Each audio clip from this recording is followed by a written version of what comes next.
Hello everyone, okay प्रेझेंटेशनमध्ये आपलं हार्दिक स्वागत आहे. ओके ग्रुप यूट्यूब चॅनलच्या माध्यमातून मी तुम्हाला इलेक्ट्रिकल सब्जेक्ट शिकवत आहे. प्रॅक्टिकल लाईव्ह सेशनमध्ये मी पुढची व्हिडिओ तुमच्यासमोर घेऊन आलेलो आहे, जिचं नाव आहे अर्थ टेस्ट घेणे, म्हणजेच बॉडी टेस्ट घेणे. ज्यावेळेला एखादा फेज वायर बॉडीला टच होतो, मोटरच्या बॉडीला टच होतो, तर त्या मोटरच्या बॉडीमध्ये करंट येऊ शकतो आणि त्यामुळे तो करंट संपूर्ण उपकरणात उतरू शकतो आणि त्या उपकरणावर काम करणाऱ्या व्यक्तीला तो शॉक बसू शकतो. त्याच्यासाठी त्या बॉडीमध्ये करंट आहे की नाही हे बघण्यासाठी आपल्याला ही टेस्ट घ्यायची आहे.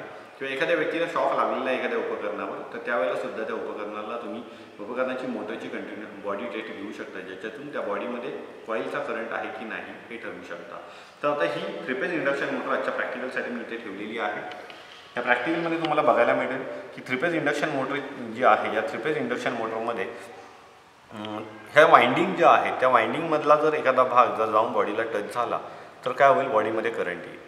आणि अशा प्रसंग बऱ्याचशा वेळेला होतात. तर इलेक्ट्रिशियन्सनी कशा पद्धतीने टेस्टिंग घेतली पाहिजे याच्या प्रॅक्टिकलमध्ये मी तुम्हाला दाखवत आहे. तर बघा, कंटिन्युटी टेस्ट आपण घेतली होती मागच्या प्रॅक्टिकलमध्ये. कशासाठी, तर मोटरची वाइंडिंग व्यवस्थित चालू आहे की नाही ते बघण्यासाठी. पण मोटरची वाइंडिंग जर बॉडीला टच झाली की नाही हे जर आपल्याला बघायचं असेल तर आपल्याला त्या प्रॅक्टिकलची अर्थ टेस्ट म्हणजेच बॉडी टेस्ट घेणं गरजेचं आहे. तर त्यासाठी आज आपण मेगरच्या साहाय्याने ही बॉडी टेस्ट घेणार आहोत आणि नक्कीच तिथे काय फॉल्ट आहे की नाही हे ठरवणार आहोत.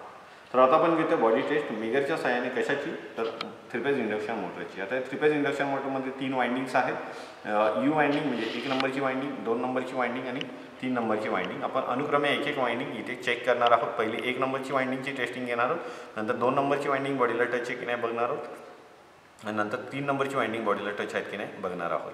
तर अशा पद्धतीने ह्या तिन्ही वाइंडिंगची आपण टेस्टिंग घेतो. तर ज्यासाठी जी मेगरची जी ई वायर आहे ती तुम्हाला बॉडीला लावायची आहे.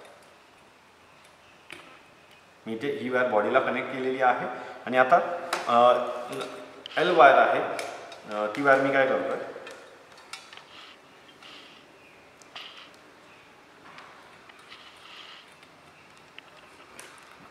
1 नंबरच्या वाइंडिंगला टच करतो, म्हणजे यू वाइंडिंगला टच केलेली आहे. जर इथे मेगाने रीडिंग तुम्हाला 0 मेगा ओम दिली तर तुम्ही समजणार आहात की वाइंडिंग बॉडीला टच झालेली आहे.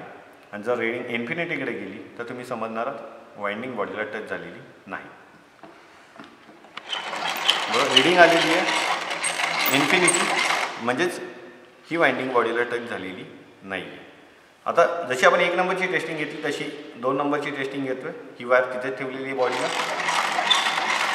2 नंबरची वाइंडिंगसुद्धा बॉडीला टच झालेली नाही आहे. जशी आपण 2 नंबरची टेस्टिंग घेतली आता तशी 3 नंबरची वाइंडिंगची सुद्धा घेतो आहे आणि बघतो आहे मेगाचा अँगल 160 होते मी फिरवलं.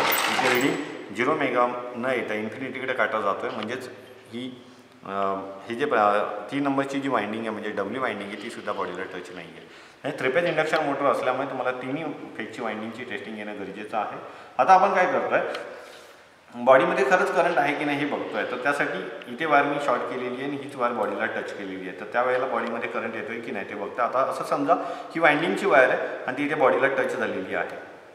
आता बघा बॉडीमध्ये करंट येतो आहे का, बघा रीडिंगचा काटा लगेच 0 मेगा ओमकडे गेलेला आहे, म्हणजेच बॉडीमध्ये करंट आहे. तर अशा पद्धतीने जर चुकून एखादी वाइंडिंगचा भाग जर बॉडीच्या संपर्कात आला तर नक्कीच काय होऊ शकतं, तिथे शॉर्ट सर्किट होऊ शकतं. म्हणजे बॉडीतला करंट जो वाइंडिंगमधला करंट आहे तो बॉडीमध्ये जाऊ शकतो.